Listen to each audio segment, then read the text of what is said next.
and I represent the good people of Bayelsa West Senatorial District. Mr. President, we all listened with rapt attention to Mr. President 2 days ago when he addressed the joint session to present the appropriation estimates before us as required by the Constitution. And we have since then listened to several submissions by various members of the National Assembly, and particularly the Senate of the Federal Republic of Nigeria. A number of issues have been brought up for discussion and for attention. I know that a number of my colleagues have expressed the view that the budget is very optimistic, and I also feel the same. But optimism is not a bad thing. Optimism is not a bad thing. It's a very ambitious budget, and we can only hope and pray that there will be corresponding fiscal discipline and responsibility, and also, on our part, our readiness and capacity to exercise oversight to ensure that the general principles that underlie this budget are met. Mr. President, it's a very ambitious proposal, and Mr. President is starting on a very ambitious note. And like I said, there's nothing wrong in being ambitious. Optimism in terms of generating growth in the GDP. Over 3% growth in the GDP is very ambitious in the circumstances. Reducing debt servicing, bringing it down to about 8.3% from where we are. It's very ambitious in the circumstances. Now, funding the deficit. Mr. President, in his statement, has said the deficit will be funded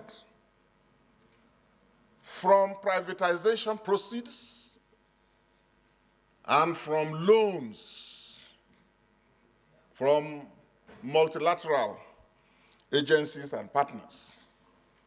We can't completely query borrowing for now, but it's important that when specific requests are made before the National Assembly, and in particular, before the appropriate committees, finance, foreign and domestic loans, and so on, those committees, I believe, and all of us, at the right time, should ensure that the borrowing plans and the purposes for which these proposals are made will be properly scrutinized at the right time.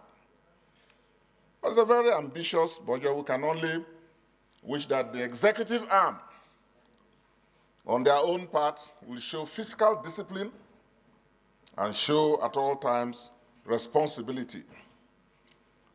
We have not seen the specific details, but in general terms, it's interesting to note that attention has been paid to the preservation of law and order and security and stability of our country.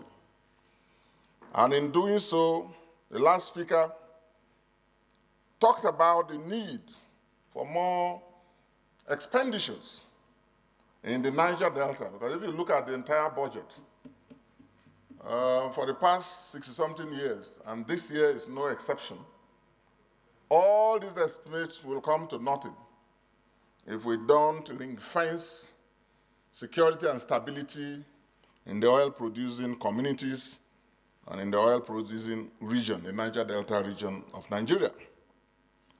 And so I associate myself fully that the ministry that has been set up for that purpose, unfortunately, in the last 8 years, has been funded in a rather lackadaisical manner, with all due respect. For example, the key project that was given to the Minister of Niger Delta to complete for the benefit of the peoples of the Niger Delta, sometimes it's taken to this ministry, works, and funds are not appropriated accordingly. It's tied to multilateral borrowings, which may or may not come true. So the East-West Road, up till now, has not received the kind of attention, Mr. President, and my dear colleagues, that it ought to receive. When in 2007, the late President Yar'Adua created the twin programs of the Ministry of Niger Delta and later initiated the amnesty program, it was believed that the Ministry of Niger Delta will somehow be like the FCT. Be like the FCT. That is a ministry set up to address peculiar challenges of development. But I'm sure if you look at the details, which are not out there, but from all the information that I have, it seems to me that again, even in the next appropriation year, it's only 13 billion or so, very paltry sum. When other ministries have appropriations of 500 and something billion, 600 and something billion. So again, this government, by what they have presented, has not demonstrated the requisite commitment. And that has to be clearly stated. Allocating 13 billion, what can it do? And tomorrow, there will be talks of, we are looking for Sukuk borrowing to complete the East-West Road, which has defied all solutions, unfortunately. And the main reason it has not been completed, even with the best of intention, is because it is not followed through. The budgeting is inadequate. Budgeting has not been taken seriously.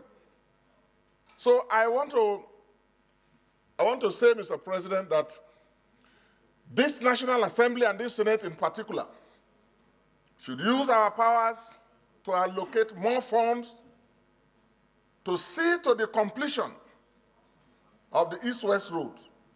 I know that this Senate has set up a committee. The committee, I'm aware, has visited. The committee has started interacting with major stakeholders. But by this appropriation estimates when passed, this Senate should make a clear statement of commitment and seriousness so that we appropriate funds, because that is a power that belongs.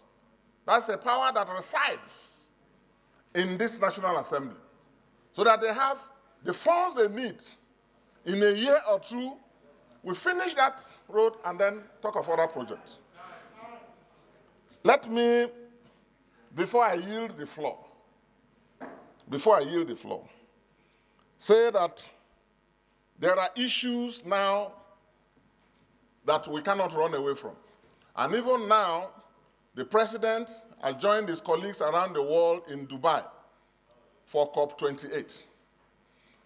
Climate change is real, and the world is living with the consequences if we don't respond accordingly. And this country cannot lag behind. The institution that has been set up, the Nigerian Climate Change Commission, should be funded. I hear what they have, it's just about 300 and something million. What can they possibly do? It's not even enough for enlightenment. So I want to call on Mr. President and my colleagues to use this opportunity of this budget to adequately fund the NCC. We have also received a lot of complaints from across the country because of the devastation of the environment, the erosion problems. We should also not leave erosion to be attended to in the way and manner it has been done, because it's not adequate. So I want to call attention to that. All in all, Mr. President, it's a very ambitious budget, and we commend optimism, and we will all put on our thinking caps and get ready to ensure that we oversight it closely and ensure that the parameters are met.